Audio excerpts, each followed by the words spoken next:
केतन अग्रवाल हत्या प्रकरणी तपासाला आता वेग आलाय। सिया आणि तिचा प्रियकर चेतन चौधरी अटकेत आहेत।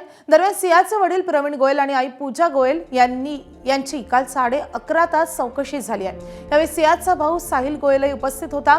लोणावळा ग्रामीण पोलिसांनी विविध प्रश्नांची उत्तरे गोयल कुटुंबियांकडून जाणून घेतली आहेत। त्यानंतर केतन अग्रवाल हत्या प्रकरणातील लोहगडावर पोलिसांनी आज सकाळी 9 वाजता क्राईम सीनचं रिक्रिएशन केलं।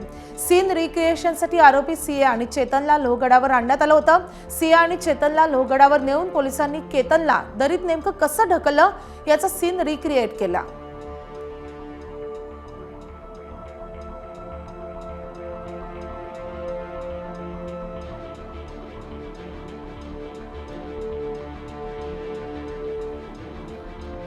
आज तिने सांगितल्याप्रमाणे तिने आम्हाला कळवले की तिथं काय घडलं याबद्दल ती माहिती देणार आहे। त्या पद्धतीने आज ते घटनाक्रमाचा परत एकदा रिक्रिएट केला गेलेला आहे आणि एका दमी पुतळ्याच्या साहाय्याने हा सीन आम्ही रिक्रिएशन केलेलं आहे।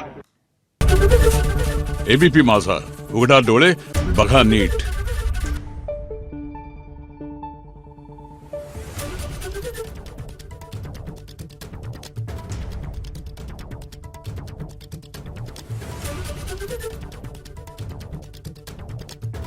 Thank you.